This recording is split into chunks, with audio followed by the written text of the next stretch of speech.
Soal alas kaki, Indonesia memang juara. Peringkat 5 di dunia sebagai konsumen produk alas kaki.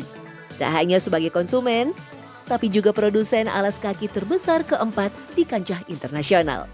Kualitas produknya nggak kaleng-kaleng, bisa setara dengan brand ternama.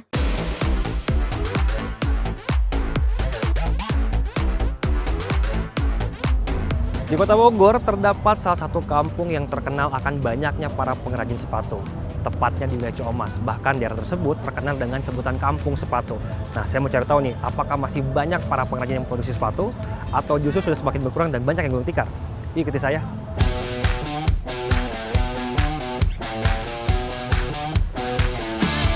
Salah satu sentra pembuat sepatu dan sandal legendaris ada di kawasan Ciamas, Kabupaten Bogor, Jawa Barat. Tak hanya dipasarkan di wilayah kota Bogor saja, produk sepatu hasil karya Kampung Sepatu Ciamas sempat merajai pasar-pasar se-Jabodetabek. Tapi sayangnya saat ini hanya tersisa beberapa pengrajin saja. Pelaku usaha sepatu berkurang drastis.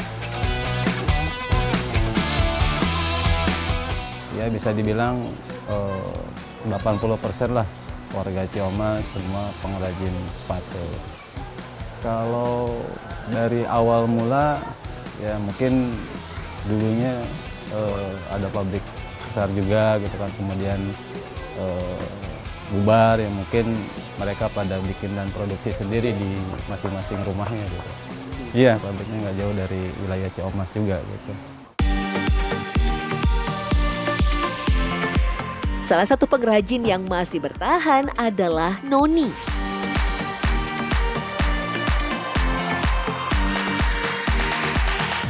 Sudah 15 tahun berkutat membuat berbagai sepatu. Melanjutkan usaha turun-temurun keluarga, Noni berjuang bersama sang suami. Sepatu yang diproduksinya rata-rata adalah sepatu perempuan jenis flat shoes alias sol datar tanpa hat berbahan kulit sintetis. Tak menutup kemungkinan, ia juga kerap membuat sepatu jenis lain sesuai dengan orderan yang diterima. Uniknya, proses pembuatan sepatu masih dilakukan secara manual tanpa mesin. Mulai dari membuat pola, proses produksi, hingga finishing. Kalau dulu ya 50 bisa. Iya dulu, karena kan kita kalau mau hari raya besar ya, itu pesanan melonjak.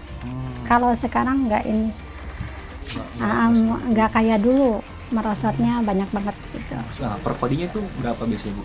Variasi harganya. Kira-kira kisarannya Bu dari berapa sampai berapa, Bu? Bisa tergantung bahan ya Pak ya. Kalau ada yang 700, 800, gimana kita pakai bahan apanya dulu gitu. Tergantung bahan lah kalau harga. 800 sekodi berarti Bu ya? Iya. Gimana bahan? Iya, ada bahannya murah kita. Ini lagi harganya beda. Bahannya mahal kita. Beda lagi harganya gitu Pak.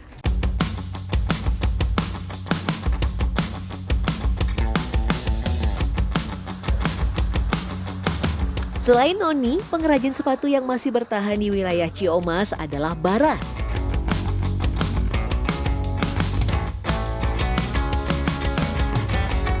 Sudah lebih dari 30 tahun menghabiskan waktunya menjadi pengrajin sepatu. Menariknya, Bara bukanlah warga asli kampung sepatu, melainkan pendatang dari Serang, Banten. Sejak usia 18 tahun, Bara sudah merantau dan terjun di dunia sepatu. Kan saya bukan asli orang sini, orang Serang. Ya, saya belajar ke sini dari kecil sampai istilahnya saya punya istri di sini. Ya akhirnya ya saya bisa lah. Waktu awal saya ke sini yang pengrajin itu banyak. Bahkan dari umuran 8 tahun, 9 tahun aja udah bisa belajar gitu. Pulang sekolah SD nggak ada kegiatan. Mainnya di bengkel-bengkel di industri sambil belajar gitu. Jadi pas waktu malam minggu atau gimana jajan itu nggak minta sama orang tua gitu. Jadi buat nambahin uang jajan. Emang dulu sih upah-upah itu nggak ada yang gede kayak sekarang. Lain sama sekarang. Kalau sekarang suruh belajar aja pada nggak mau. Kebanyakannya HP. Ya, Maraknya persaingan produsen sepatu, ditambah lagi teknologi yang semakin berkembang pesat, memang jadi tantangan tersendiri bagi pengrajin sepatu industri rumahan. Kenaikan harga bahan baku seperti kulit, lem, dan bahan lainnya juga menjadi kendala. Saat ini, Bara hanya memiliki 1 orang karyawan produksi. Terkadang ia juga turun langsung bantu sang istri dalam memproduksi sepatu.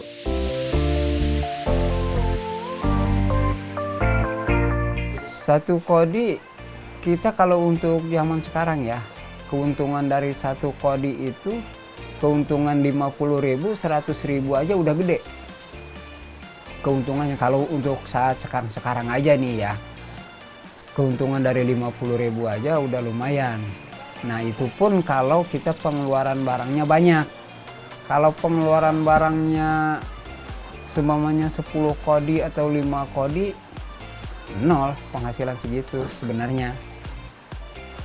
Buat bikin dana operasional yang lainnya nggak terduga, nah itu yang bikin hambatannya. Tergantung kita cara mengolah uangnya. Kalau seumpamanya 1 minggu ini untuk saat sekarang, saya 1 minggu pendapatan paling 500. Meski omset para pengrajin sepatu di wilayah Ciomas semakin merosot, mereka tetap bertahan untuk menghidupi keluarganya. Padahal jika ditilik lebih dalam, sepatu ataupun alas kaki yang diproduksi secara manual punya beberapa kelebihan dibandingkan dengan produk pabrikan besar. Bahkan secara keseluruhan, sepatu produksi Ciomas menawarkan kombinasi sempurna antara kualitas, desain, harga terjangkau, dan dukungan terhadap produk lokal.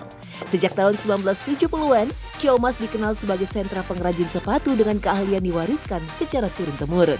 Karena itulah, kemampuan pengrajin yang telah terasah puluhan tahun menjadi jaminan produk kualitas tinggi dan detail yang rapi. Berbagai model sandal dan sepatu pun mampu mengikuti tren fashion terkini, sekaligus menyesuaikan desain sesuai permintaan pelanggan.